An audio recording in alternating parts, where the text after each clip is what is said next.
One final Friday night matchup here at Big Rock Stadium, and it's the Morehead City Marlins taking on the Greenville Gnomes for the 10th and final time this season. Welcome into the Marlins pregame show. I'm Christian Doms, joined alongside Trey Keenis and Lance Williams here to preview tonight's CPL East matchup.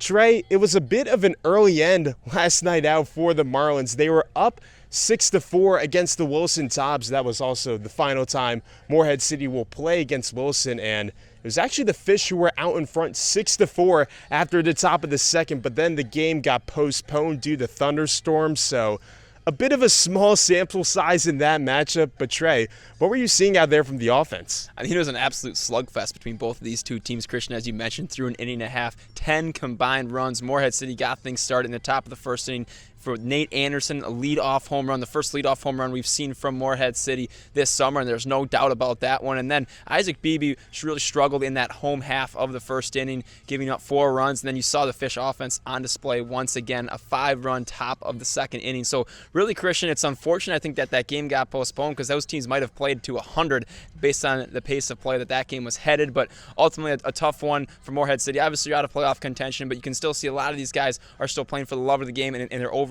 improvement. So an opportunity tonight to hopefully get another game in here. There's just 2 left in the regular season. But yeah, we certainly saw a lot of offense from Morehead City, which is something that at times over the course of the month of July has been hot and cold, but you would like to see that in the home stretch here to wrap things up on a good note. Morehead City batted around as well in that top of the second inning, something that the Fish haven't really done throughout this losing stretch. Morehead City, of course, still 3 games under 500 out of the CPL East playoff hunt. Still a chance to get win number 400 in franchise history tonight, and the player that Morehead City will turn to on the mound to try and deliver that win is Jonathan Bautista.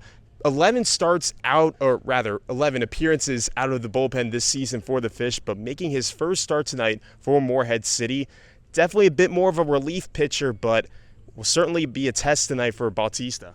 Yeah, it's interesting to see a guy make his first start in what will likely be his last appearance of the season with probably the quick turnaround tomorrow. But Bautista, I mean, he had the rough start of the season, but has really turned things on in these last few weeks, has allowed just 1 earned run over his last 4 outings. So, and his last outing actually was against Greenville. So he has experience against this team for one, but he's been red hot on the hill as of lately. Really just a 2-pitch mix, sinker, slider, but you know, he's been pretty reliable. He's one of the guys who throw the hardest on this team, but we haven't seen him really go the distance. I think his season high is 3 innings pitched, so perhaps more of a bullpen game today.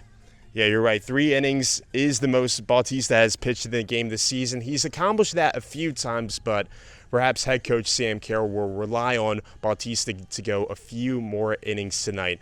Switching things over to the overall keys for tonight's game, Trey. This is a Gnome squad that, ever since the second half of the season, has really handled the Marlins, have taken a lot of these last few games. Morehead City behind in the series overall, 4-5. What's it going to take for the Fish to bounce back? We talk about it every game. Can you win all 3 facets? It starts on offense and then on defense as well as pitching for Morehead City. We've seen the offense as of recent, mentioning last night's ball game against Wilson. So we know that when this top of the lineup can get things going, it's a really tough team to stop on the offensive side of things. Defensively, we certainly got to clean up the errors in the field. This is a team that's second to last in the CPL in errors committed. So again, you can control those first 2 things. You certainly put yourself in a position to be successful. And then comes the pitching. Bautista, a guy who you've mentioned, haven't seen a lot of longevity for him, just 2 appearances over 2 innings pitched, both of which have been for 3 innings. And this is a Greenville Gnomes offense that's really gotten after Morehead City as of recent. Josh Mason's a name to keep an eye on. Had 3 home runs the last time these 2 teams met over a week ago, and then Danny